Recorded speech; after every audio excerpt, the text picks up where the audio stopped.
Please silence your cell phones. And would you please now help us welcome our speaker for this evening from the Women of Dignity, did I get that right, group in, do they meet in EG? EG. In East Greenwich, I got that wrong. Women of Dignity in EG, Grace N. You want to drop the stage?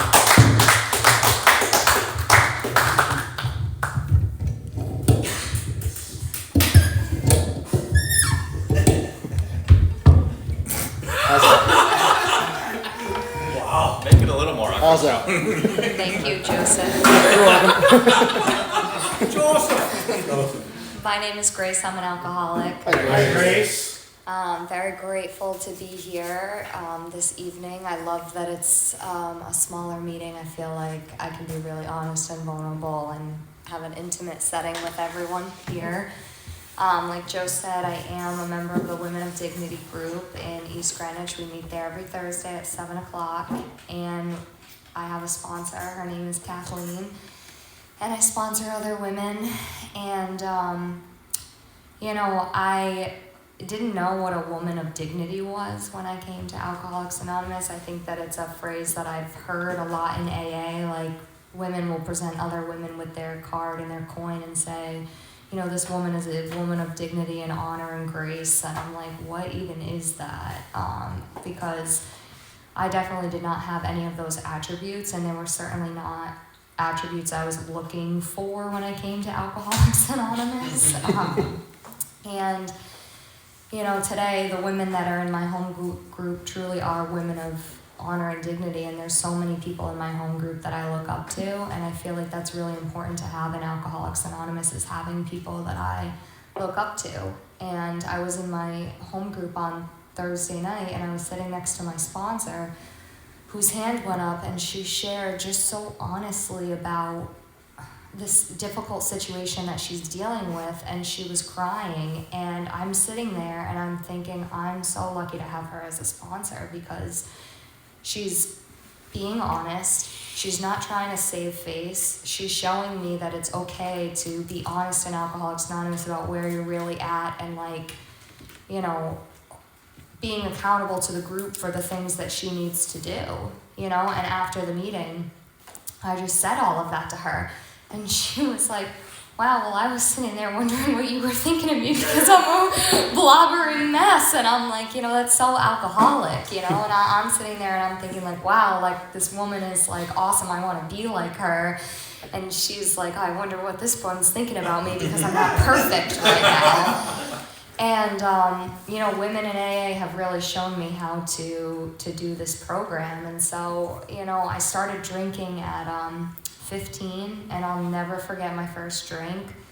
I grew up in a household where I was constantly fearful because my mother was a 4-time cancer survivor.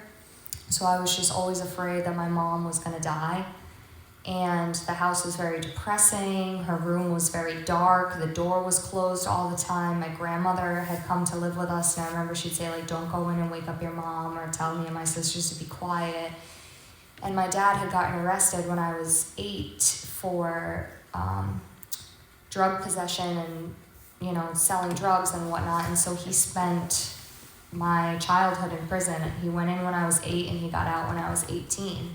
So I was just a ball of uncomfortability, and I was anxious and nervous and fearful, and with my mom not working and my dad being in jail, we were on welfare. And I grew up in Pawtucket, and I didn't have the nicest clothes, and I was always comparing my insides to other kids' outsides, and it felt like everybody else just knew how to play on the playground and talk to each other, and people would get invited over to each other's houses, and I wasn't getting invited over to other people's houses, and I certainly wasn't having anybody over my house. And when I got to high school and I had my first drink, all of that went away. I will never forget my first drink because alcohol did something for me. And I had lied to my mom about where I was going to be that night, and one of my friends had picked up a bottle of Burnett's, and we were at this broken down apartment, and she poured the Burnett's in a glass, and I drank it, and I felt up until that point my shoulders were up here, and I was so uncomfortable and I just couldn't breathe. And then when the brunettes went down my throat, like my shoulders started to come down and I felt comfortable in my own skin.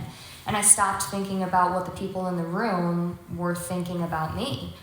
And I wasn't thinking about my sick mom. I wasn't thinking about my absent dad. Like, I just was in the moment and present. And we left and we were driving around drunk and we went to Burger King and I screamed my order into the intercom and I was like, this is freedom. Like, I was 15 and I'm like, man, how do I feel like this as often as possible? This is everything I've ever been looking for. And it was incredible. And the easiest way I can relate it, we have a couple of parents in my home group, and one of them had their child there on Thursday, and she's 3, and she just ran through the circle and goes, I'm free! And I just looked at her, I'm like, that's it! Like, that's exactly how I felt when I drank. And it's like, and that's exactly what I'm seeking now. Like, I want to be free like that 3-year-old. So, like, just free. Totally free. So I chased that feeling of freedom as often as I could. And like as a 15-year-old, it looked like sneaking out of my house and propping a sock in the window and getting picked up by college kids and going to college parties and doing keg stands and lying and corroborating. And like my friends would like call my mom and be like, yeah, this is Alyssa's mom. The girls are safe. They're in bed and they're just going to watch a movie. And I'm sitting there and I'm like, hee. Just like, yes, I'm getting away with it. And I had a lot of fun until it wasn't fun anymore. And what happened was once I graduated high school, I went to college and I was given a full scholarship to college for music, and I blew it because I found that when I got to college, I was just unable to control the amount of alcohol that I would drink once I started to drink. And I didn't know that that's what makes someone an alcoholic. I didn't know what was happening to me, and how that manifested in my life was 4 hospitalizations over the course of 13 months. Like, I was constantly getting hospitalized from campus and in trouble and written up by the RAs and sitting in front of like disciplinary boards, and like eventually I had gotten kicked out of school because I was put on so many warnings, but I just wasn't able to stop. Like, what alcohol did for me was greater than anything it ever did to me. And what alcohol did for me was it gave me a sense of ease and comfort, and it slowed down my alcoholic mind that was awake before I was even awake, that was filling my head, like the way that my alcoholic mind would talk to me. Get out of bed, you lazy POS. Like, you're not good enough, you're not pretty enough, you're fat, you're ugly.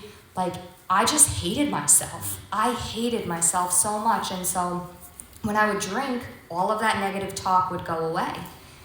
And then once I started to drink, I wasn't able to control how much I would drink. And then I start making these bad decisions, right? I'm hanging around with people that aren't safe for me to be around. I'm going to places that aren't safe for me to be around. I'm hurting the people around me. I'm stealing from the people around me. I'm physically assaulting the people around me. Like, I would just turn violent at a random point in the night. Everything would be good. We'd all be sitting on a couch together, singing and laughing or whatever. And then all of a sudden I'm like, just punch somebody. Somebody's looking at me the wrong way. We'd go out to a club and I'm like, I don't like the way she's looking at me. And my friends would be like, Grace, calm down. And I'm like, no, I don't, something's up. Or I'd get paranoid and I'd be like, those guys over there are trying to kill me. They're trying to kill me. I know it, they're trying to kill me. And everybody's trying to get me to calm down. And then I'm like, don't touch me. I was the girl that was being carried out over people's shoulders, that was crying under the bar, that was making out with somebody else's boyfriend, that was breaking into people's cars. That was just, I was just a liability. And so the people in my life didn't want to be around me anymore. And what ended up happening was I had a roommate in college who I really was not fond of. This girl just really got under my skin, big time. And we would go out and I would say things to her that I would not say to anybody else. And it's like the book talks about like what we were like what happened and what we're like now. Like what I was like, her parents called me Lucifer, okay? I was known as Lucifer. And we would go out in a group of people and I would say, Brittany, you are so fat and ugly. Nobody likes you. You should just kill yourself. The world would be a better place. At a dinner table with like 15 people and everybody would be looking at me and I'm like, what? I know you all think the same thing.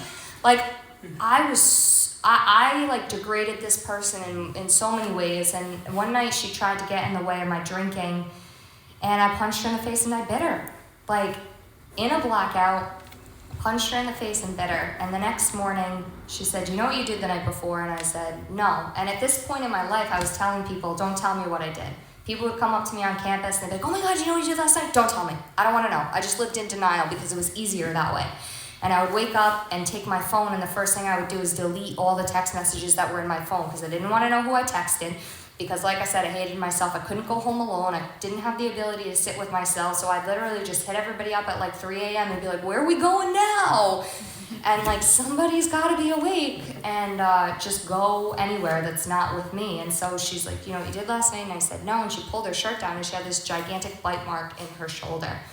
And I was mortified. I was completely mortified. And shortly after that, I was escorted off of campus because I had illegal substances in my room and I was already on probation. And you know, I was incapable of seeing that my actions put me in that place. Like, to conclude that others were wrong is as far as most of us ever got. Like, that is so true. Like, I blamed Brittany. I thought she was the roommate from hell. If she hadn't narked on me, like, if she had just let me live, if she had just, you know, not coming into my room because I showed up at college and I had a single to myself, and then all of a sudden she shows up and rooms with me. And really how it happened was, you know, I was already on the radar for, you know, drinking, and so I was like, maybe I'll lay off the booze, and so I started doing other substances, and I sleptwalked out of my room one night, and I sleptwalked down the hall, and a room was open, and I went into the room, and I crawled in bed with this stranger, and so she wakes up, and she tells her roommates, like, guys, there's somebody in my bed, and they're like, did you go to bed with her? And she's like, no, I don't know who it is. And so they go and they get the RA, and it's me, and the RA already knows who I am, so he brings me back to my room, and then the next day this girl comes waddling up to me in the cafeteria, and she's like, hi. I'm like, hi, and she's like, do you know who I am? I'm like, no. She's like, you were in my bed last night. I'm like, what? And then she's like, I think I'm gonna be your roommate now because we're in a forced triple and you're in a single, so like it makes sense if I come live there with you. And I'm like, okay. So then she became my roommate, and it's like, she had no clue what she was getting herself into. Like, really. But I was kicked off of campus, and you know, my aunt and uncle let them stay with me for a little bit, but I was incapable of like connecting the dots. That, you know, my alcoholic mind again is like, there were times that I would drink where I wouldn't get into trouble. So my mind would fixate on those times. But what Alcoholics Anonymous has taught me is that, well, every time I got into trouble, I was under the effects of drugs or alcohol. Like, I never got into trouble sober. Like, that just didn't happen. But I have this strange mental blank spot that keeps me from seeing the truth about what alcohol does to me, because I'm so fixated on what it does for me. Like, I couldn't imagine my life without alcohol. Like, it allowed me to breathe. It kept me alive for as long as it did. It kept me from killing myself, killing somebody else. Like, it really kept me on this planet. And so Auntie and Uncle told me that I could come and live with them, but that I had to go to Alcoholics Anonymous if I was going to stay with them. So they dragged me here to AA, and I was like, I don't belong here with these people. Like, I'm not an alcoholic. I don't belong here. And a couple months later, they let me go back to school. And what ended up happening was I was hospitalized for a fourth time once they let me go back to school. So my world got really small. I literally only cared about who was getting the bottle, where the party was, and who I was going home with afterwards. That's as big as my life was. It was really, really sad. And I was avoiding eye contact with myself. I couldn't look myself in the eye. I had come home from a party one night and I used the restroom and I was washing my hands, and for whatever reason I like looked in the mirror that night and I like made eye contact with myself, and I looked disgusting. I had vomit in my hair, my lipstick was smeared like on the other side of my mouth, my stockings were ripped, like I had the crimson chin going, and like I just couldn't believe what I had become. And what ended up happening was my cousin was celebrating a year of sobriety, and she asked me to come to the meeting to see her get her 1-year medallion. And I said I would go. And so that was, her 1-year anniversary. And so the night before, I had gone to a party. And that party was on St. Patrick's Day, 2012. And what is significant about that party is that all day my friends were asking me, like, what can I get you? What can I get you? What do you want? What do you want? What do you want? Because all my drinking was done under the age of 21. I've never had a legal drink. And I'm like, I'm good. I'm not drinking. I don't want anything. And I really didn't want anything. But then when I got to the party, somebody walked by with a tray of shots, and I just stuck my hand out and I grabbed one and I drank one. And then I drank some more. And then I came to the next morning in Chepachet, and my car wasn't in the driveway, and the party was in Woonsocket, and I had no recollection of how I got home. And that was just a regular night. But like, what was important about that is that I had no intention on drinking that night. And I drank. Like, I'm powerless over alcohol. There were times where I would go out and I would fill a water bottle up like halfway with vodka and be like, this is all I'm drinking tonight. And I'd drink that, and then I'd be stealing other people's like cigarette ashtray drinks from the bar, and then I'd wake up on the south side of Providence with bottles in my trunk. Like, I was only supposed to have a little bit in that water bottle, and then I was gonna be done, but once I finished that, it's like I couldn't control it. Like, the alcohol made the decisions after that point. And so it was clear that I was unable to keep myself sober, and for whatever reason, I was able to locate my car, and I went to see my cousin get her 1-year medallion, and that was March 18th of 2012. And by the grace of God, I haven't had a drink or a drug since then. And like, I came into Alcoholics Anonymous, and there was this old timer, his name was Eddie Mack, and he'd say, you just crossed the sacred threshold. And I'm like, you are ridiculous. Like, this sacred threshold, like the things that they say about, alcohol. You've been touched by the hand of God. Yeah, right. Like, this is the pit. I'm in the pit. Like, and then people would come up to me and they'd say, you're so lucky you got it so young. And I'm like, really? Because I'm pretty angry that you got to drink for a long time and I got the short end of the stick and I'm here. Really, I'm lucky. The hand of God and the sacred threshold. All right, people. But over time, it's like, yeah, I am so lucky to have gotten it this young. Like, I really, really am. And so, like, that perception change, right? Like, how did that happen? What happened for that to happen? I was not happy to be here. I was very abrasive, very angry, I was told that I had an FU across my forehead. Young people were encouraged to talk to me because I was young, and they would say, you want me to go talk to her? Like, she looks like she's ready to throw fists. Like, I had a lip ring, purple hair, like, I was just ready to rage. And what happened was I went to that meeting, and then after the meeting they said, we're going bowling. And I'm like, I'm not going anywhere. They're like, no, we're going bowling. And I went, and I remember I was so uncomfortable, like being around other people sober for the first time, and like just looking down at my shoes, and everybody just seemed to be conversing with each other so comfortably, and I'm like, get me out of here, I gotta go, like just uncomfortable, because like what I've learned is alcohol is not really my problem. Sobriety is my problem. It's how I feel when I don't have the drink. I'm restless, I'm irritable, I'm discontented. I don't feel comfortable in my own skin. I have this untreated spiritual malady. I have these underlying causes and conditions that are driving me to make decisions. And then I drink alcohol and all that goes away. It just all goes away. Until I wake up the next morning and I'm filled with guilt and shame and remorse and regret.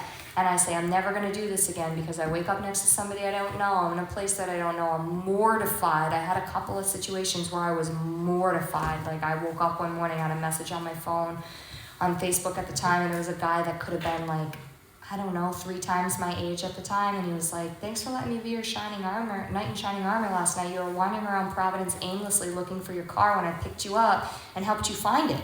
And I dropped my phone. I was like, oh my God. I have no recollection meeting this guy. I have no recollection finding my car, driving home in my car. I'm like, I could have, like, who knows? Either a million things that could have happened that I have no recollection of. And that scared me, but it wasn't enough to keep me away from a drink. It wasn't. So, coming to Alcoholics Anonymous, they told me that to find a sponsor, and they said, you got to find somebody that has what you want. And so I'm like, okay, well, I want to be pretty, so I'm going to find a sponsor that's pretty. This is a true story. So my friend Rebecca at the time was like, well, Kristen's my sponsor, and she's really pretty, but you can't have her because she's my sponsor. But maybe you could have her sponsor, Emily, who's also really pretty. And I said, okay, give me your number. So I call her up, and I leave her a voicemail. I say, hi, Emily, this is Grace. I'm 48 hours sober. I need a sponsor. I hear you're really pretty. Call me back. True story. I didn't know. It just gives you like a glimpse of like how shallow I was when I came in here. Like I said, who's getting the bottle? Where's the party? Who am I going home with? I come in Alcoholics Anonymous, they say, find somebody that has what you want. What do I want? I want to be pretty. Let's find a pretty sponsor and get to work. I didn't know that it was an inside job. And that's the thing with like alcoholism. Like I'm always looking for something on the outside to like fix this internal hole in my soul, or this spiritual malady, or this disconnect from God. And like the resistance that is in me to doing what is in this book to like recover is so real. And that's why that pain has to be so great that it motivates me into willingness. And so, I ended up finding somebody who had what I wanted on the inside. I met this woman, Karen, and when she talked about God like it was a personal, intimate relationship. Like she knew God and God knew her. She trusted this God. She had a strange relationship with her daughter. Her daughter wouldn't hug her for 8 years, and she repaired that damage. And I'm like, that's it. That's what I want. Like it's like the God in me saw the God in her, and I asked her, we went on a hike, and I was like, will you please, please be my sponsor and take me through the steps? And she's like, of course, like it'd be my honor. And so I started meeting her on Wednesdays from 4 to 6. We'd go through the book, and we read what's in there, and I had like a spiritual experience, because what Dr. Silkworth describes about the alcoholic and the way that alcohol reacts in me physically is me. Like this book was written before I was born, but like I can't stop drinking once I start. I slip into this cycle of remorse and shame and horror. I have a firm resolution, I'm never doing this again. I mean it when I say it. Then I'm doing it again. Then I'm in this same cycle. And it says that the only thing that can cure that is a psychic change. And Karen told me that I would have a psychic change if I continued through the work. And so, we continued on through the book, and I identified with my thinking in regards to the first drink, right? Because if I have this body allergy, it's like super simple. Okay, Grace, don't take the first drink. All right, well, I tried that. I tried many times, like, all right, I'm not drinking tonight, but then I would drink. So how do I get restored to sanity so I'm not insane regarding that first drink? Like, it is like putting my hand on the hot stove, and I'm just keeping it there, and it's burning me and burning me and burning me, but I don't see it. And so, when we got to the agnostics, my whole world changed, because I wanted nothing to do with God when I came in here. And for me, I see Mother Mary staring at me over there, the statue. Mother Mary. When I got here, I hated God, because I didn't want a sick mom. I didn't. I wanted a mom that could like do my hair every day for school. Like all the girls had like different hairstyles every day, and I just wore a headband. Like I wanted to like have shopping trips with my mom, and like for her to chaperone our field trips and like not be bald. And like I wanted to like go to the regular supermarket and like not price right. Like, and I blamed God for that. And I blamed God for having an absent father. I didn't want an absent father either. And so, I didn't like God. And then my drinking and everything that I did that made me feel like lower than whale shit, like just compounded. Like I thought that I was the worst person that ever walked the earth. God doesn't care about me. God wants nothing to do with me. And this book told me that I had to throw away everything that I thought I knew about God and to become open-minded to the possibility that maybe I'm wrong about the realm of the spirit. And Bill relates the realm of the material to the realm of the spirit, and that we've been wrong about the realm of the material as a human race. So maybe it's possible that we've been wrong about the realm of the spirit. Maybe it's wrong, and it's like the book asks me, am I willing to believe in a power greater than myself? Yeah. 2 pages later, God's everything or he's nothing.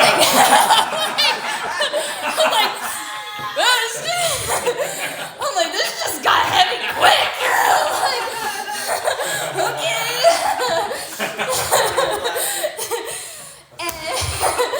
And what happened for me was I had my first spiritual experience because I went to Dublin, Ireland. I was 2 months sober. I had planned this trip before I got sober. I still wanted to go. I get there, I tell my tour guide, I'm 2 months sober, I need a meeting of Alcoholics Anonymous. I was going there to perform with my chamber group. And, Bingo. You got bingo? Bingo. Nice. Sorry. That's the flow up, bro. Come on, man. Come on, man. For those of you listening at home, my friends are playing bingo right now with the things that I say in my story. And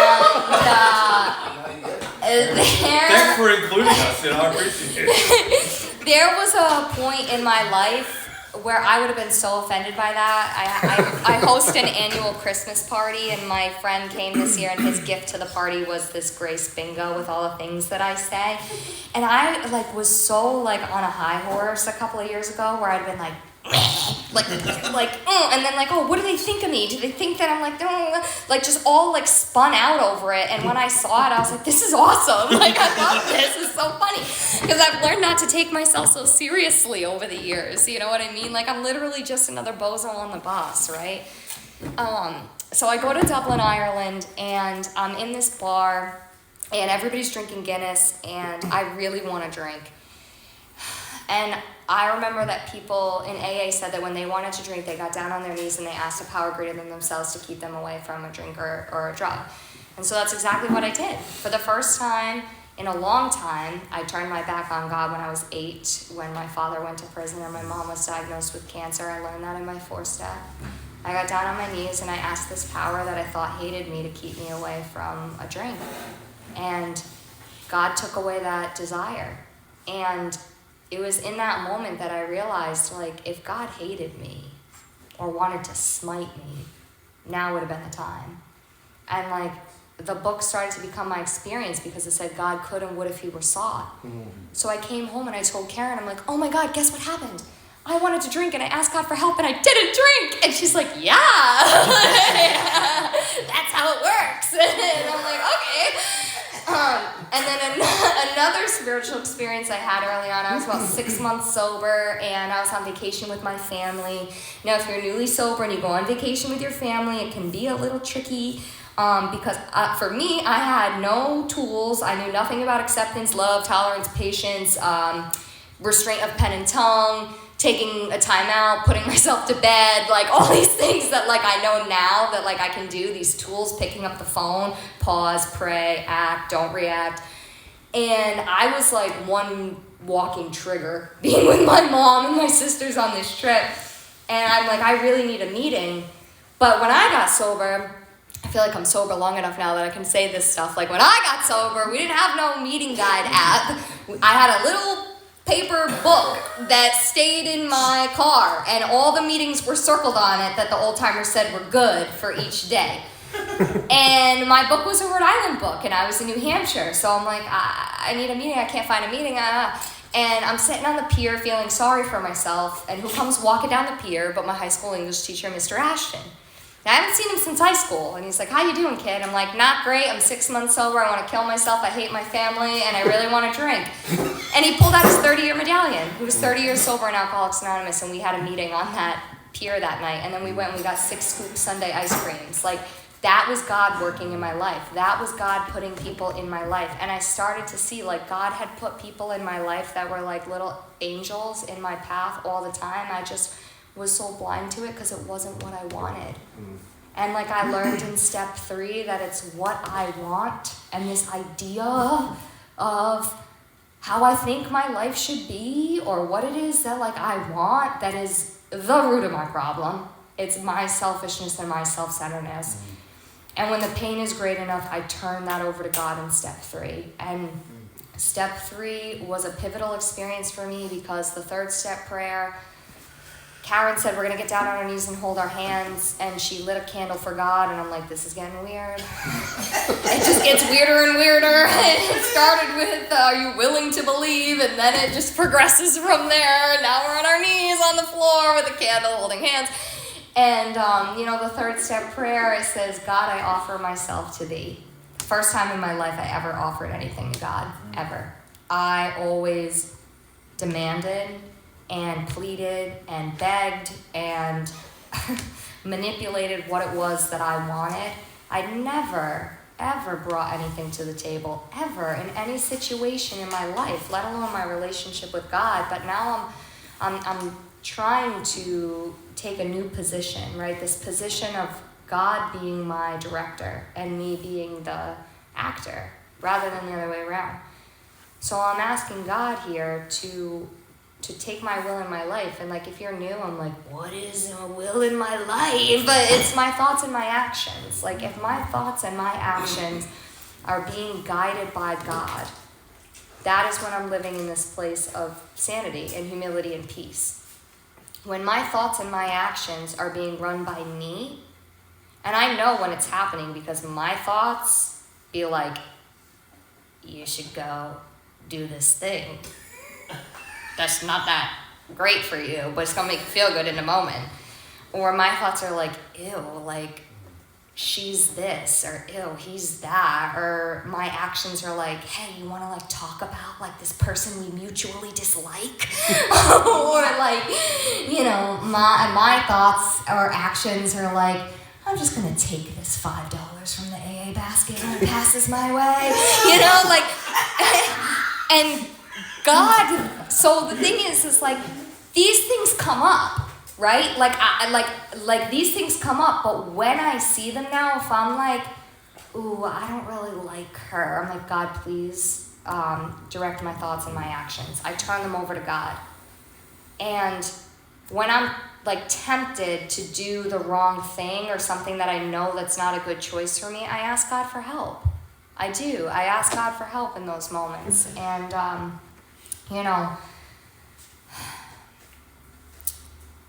I had to become convinced that me running the show myself or running my life myself wasn't successful. And for me, what it looks like is just a lot of discontentment, a lot of ungratefulness, a lot of like comparison. And I don't want to be in any of those places. Like, I think about some of the most humble people I know in Alcoholics Anonymous. I'm like, must be nice. Like, must be nice to just be that free all the time, And it's like, that's what I want to strive towards. Like, there was this old timer, Tim, who was a member of the Fourth Dimension, and like, he passed from cancer, and like, this guy walked like hand in hand with God. And every Thursday I pass his old house to go to my home group, and I always look at his house and I'm like, Tim, like, if I could just be a little bit more like you were, like, I would be happier, And like, the growth in Alcoholics Anonymous is that like, I want to be like that today.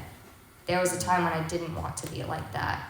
And now the frustration just happens because I'm not quite there yet. I've grown a lot. I've definitely grown a lot, but I'm not quite like at that level where Tim was, or like Al, or people that I think about, that Mikey Eyes, like just these like spiritual giants that I've met in AA. And that's why I keep coming, because I strive and want to be like that. And so, I feel like in early sobriety, the biggest experience I had with step 3, I was dating somebody in the program that had time and relapsed and couldn't get clean, and I couldn't let go. And I drove myself crazy. I drove myself absolutely mad. And I remember my sister said to me, she was like, I just felt sorry for you because you thought you deserved to be treated like that. And it's like, ooh. Like, yeah, I still like hate myself just a little bit. you know. And what happened was I was reading in the book with a sponsee, and it says in the book in step 3 that we made decisions based on self, which later placed us in a position to be hurt. And in reading that, I realized what I did. Like, I was living through self-centered fear, like fear that nobody else was going to love me. I was going to be alone forever. I didn't deserve any better than this. Like, I don't deserve to be happy. And so I stayed in that relationship. And then when that relationship ended, I played the victim for like 2 years. 2 years until I read that with a sponsee, and it's like, no, Grace, like, I made this decision to stay in this relationship. I didn't trust God that he was going to bring something better into my life. And I made this decision, which put me in this place to be hurt. Like, that's freedom for me. Like, I'm not a victim. I never was. And I have to grow closer and closer and closer into trusting God with all areas of my life. And some areas have been easier than others. Karen always said romances and finances are the hardest areas. And like, when I look at like my job, like I have a job that I love. I love my job, and I'm working my dream job right now. And a couple of years back, I was offered this position, and I remember like kind of wavering, like, do I take it? Do I not take it? Do I take it? Do I not take it? And I was like, I'm taking a leap of faith, and I took it. And it's like, God has given me so much. I purchased a house as a single woman, and like that has been super liberating to like get my finances in order and become disciplined and like buy a home and like give myself like what I never had as a kid, because we moved from like house to house to house and rented, and it's like I own property now, and it's like home and it's mine. And so like I had to like let go of this like delusion that like some guy was gonna like sweep me off my feet and like give me this dream life or fix me or whatever, because that has not happened for me. That has not been my experience. Per my grandmother, I've had a lot of boyfriends. My grandma's had that. Oh, the other, like a year ago, she was like, you know, Grace, you've had a lot of boyfriends. I'm like, I know, Grandma. And like, I know, you know, that is, you know, the area of my life that like, I don't have what I want. And I'm getting older, I'm 32. All my friends are getting married and having babies, and like, I want that. And where I feel like I get frustrated is it's like, AA has taught me to become the person that the person I'm looking for is looking for. AA has taught me, like, if I want to be with somebody who's honest, I gotta be honest. If I want to be with somebody who's self-supporting, I gotta be self-supporting.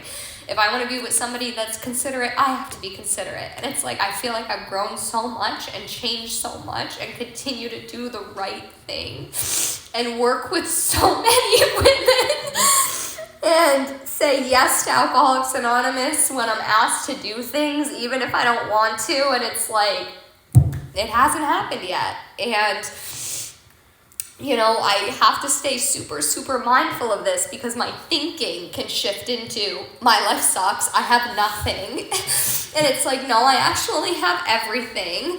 And so I have to be mindful of that self-pity, and I have to watch for that stuff, because I become a prisoner in my own mind if I'm not. And, you know, I go into the ACI and bring a meeting in there once a month, and it has like completely changed my sobriety.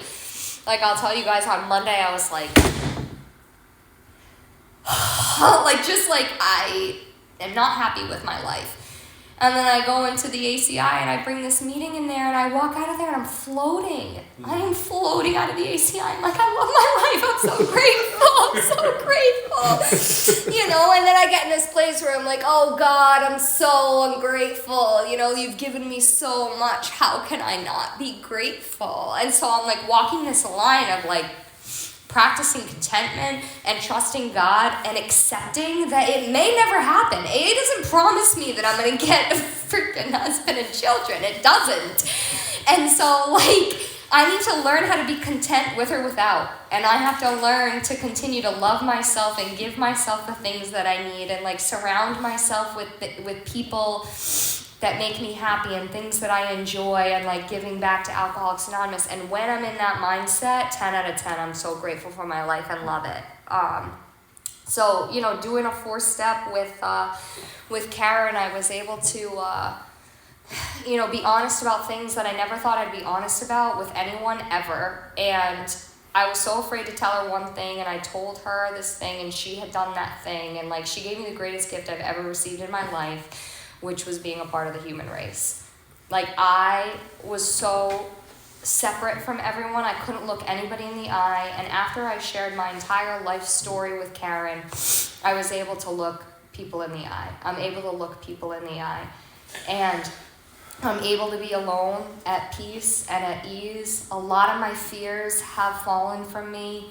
I do feel the nearness of my Creator. Like, the 5th-step promises are my favorite promises in the book. Like, I think they're highly underrated. And the 9th-step promises get a lot of, but the 5th-step promises, man, like, that's everything I was looking for in a bottle. I just want to feel okay. That's everything I was looking for in the bottle. Like, everything. And I'm so grateful for that. And, like, character defects, man, like, my job is to be willing to have God remove them from me, and He removes them when He sees fit. And the biggest story I have with this, I was chasing around some guy in AA. I had no business chasing around. I manipulated some information to find out he wasn't doing so well, and then I hit him up and I was like, God put you on my heart. After I stalked his social media and saw that his mom was, like, not great. God just put you on my heart. How are you, brother in Christ?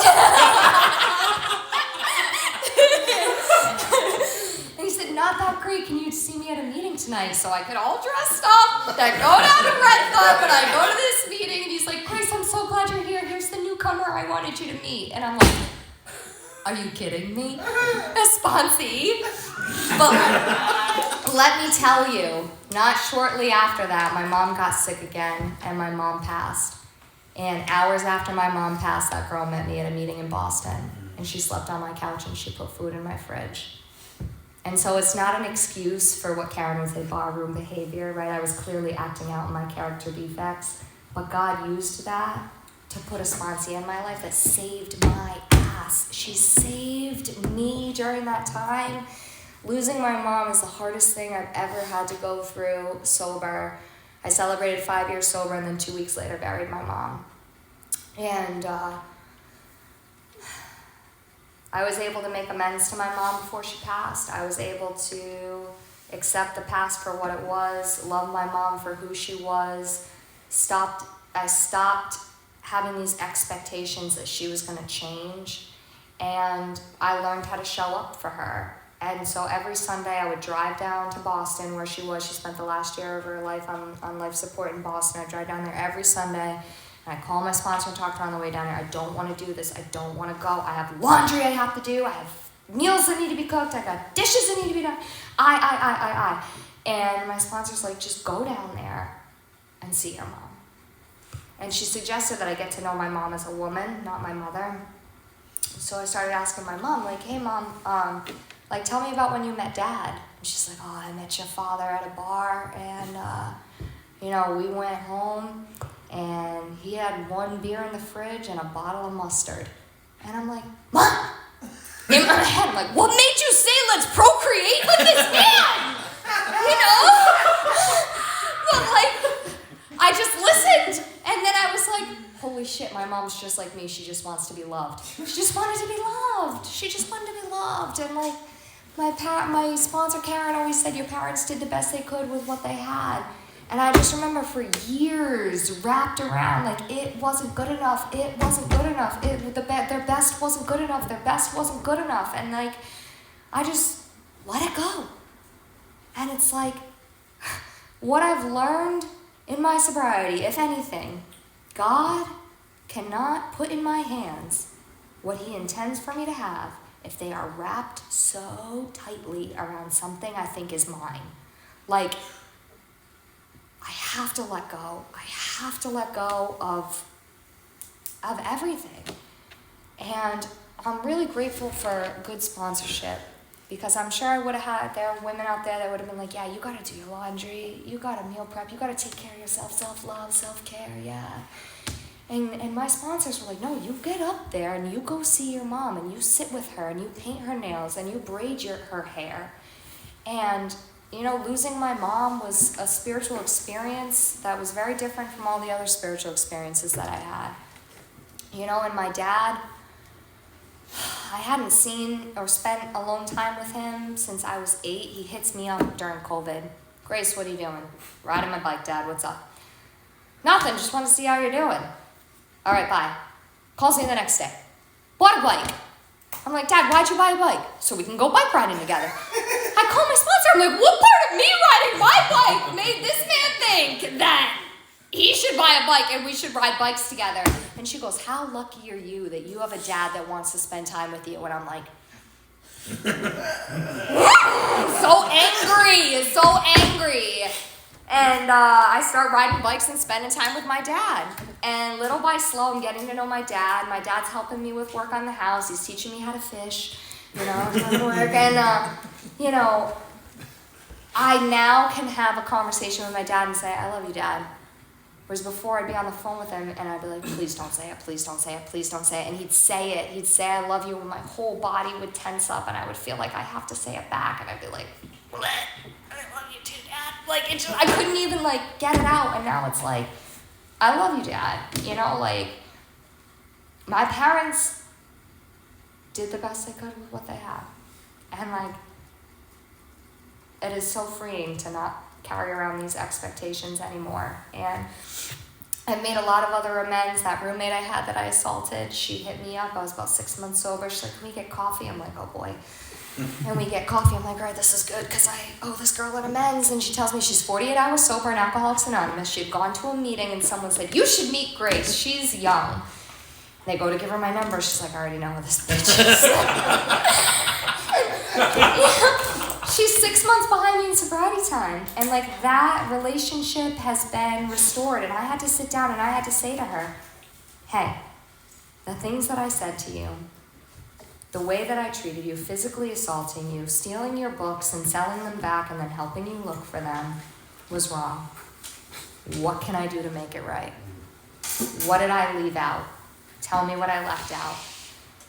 And like financial amends, man, I had this expectation, right? Like what I was like. I was like, oh, the world owes me because absent father, sick mom. So I just stole from everybody. And I had a sponsor that was like, you need to pay these people back. And I've paid everybody back every last dime that I took, whether it was lying on timesheets.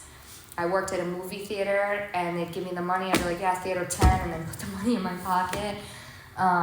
Stealing, I took voice lessons. I stole money from my teacher. She'd go downstairs to get the next student. I'd take the money off of her desk. She kicked somebody out of her studio because she thought it was her who was stealing. And so I robbed that person of like their experience to be able to study privately.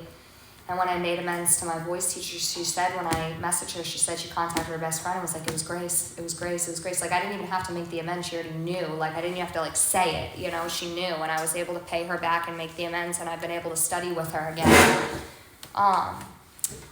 You know, I continue to take inventory.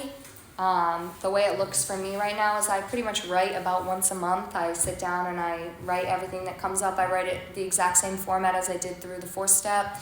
Write out my resentments, take the fears that are in my turnarounds, and then list out those fears and do the fear inventory on those fears and any additional fears that come up. And then I meet with my sponsor and I read it with her, you know, and make amends where I've fallen short. And I don't let stuff like linger and build up anymore. I don't want to drink, and I want to be like that little kid was on Thursday night. I'm free. Like that's how I want to be, and it's been a long, painful journey to get steps closer to that, and I still have ways to go, but I'm trudging the road. I'm on my way. And you know, prayer and meditation, my relationship with God has changed over the years. I love all kinds of meditation. I love prayer. I love going on meditation retreats. I love doing yoga. There's so much that I do to enhance my spiritual life, and like the beautiful thing about the 11th step is I get to have mine and you get to have yours. And I get to, it's so wide, and like the realm of the spirit is so broad and so inclusive, and I have to be open to all things. Like there was a time when I was walking with my spiritual mentor and we're walking in the woods, and she's like, this tree has to tell you something. And I'm like, oh God. Or like going to the big book weekend and Mimi does the whooshes at the end. She's like, the universe is gonna send you love. Whoosh. And I'm like, and now I'm like, whoosh, before like super skeptical. And now I'm like, I'll hug that tree, I'll whoosh that, read this book, that book, I've become more open-minded and, working with others, it's a gift. I have a lot of sponsees. They just keep coming and I'm very grateful for them because I don't think that I would still be sober if it wasn't for my sponsees. I have a new experience every time I open this book. I get to pass my experience on. I get to hear their experience. It keeps it fresh for me. And I get to have a front row seat to God working in their lives. And everything hasn't been like roses and butterflies, but this way of life is way better than the life I lived before because since coming into Alcoholics Anonymous, I have never for one day felt the way that I felt when I walked in here. And I know today that I'm not alone. I have God in my life. I have people who love me and care about me. And even when bad things and tragedy happens, I know that God is for me and not against me. I used to call Karen and be like, why is this happening to me? And she's like, it's not happening to you, Grace, it's just life. I had to learn how to live life on life's terms. And my teacher who gave me his 30-year medallion that night on the pier, he hung himself last April. And that was I just felt like I found out Santa Claus wasn't real. It was so devastating, but he was somebody that got away from meetings and started smoking weed and thought that he could stay sober and smoke weed, and he ended up taking his own life. And so I'm not one of those people that is about weed, microdosing, any of that stuff that's going around Alcoholics Anonymous right now. I don't want to gamble with my own life. I love the life that I have today, and I'm extremely grateful for everything that God has done for me and for the beautiful friendships and love that I have in my life for myself and for you guys. So thanks for letting me share.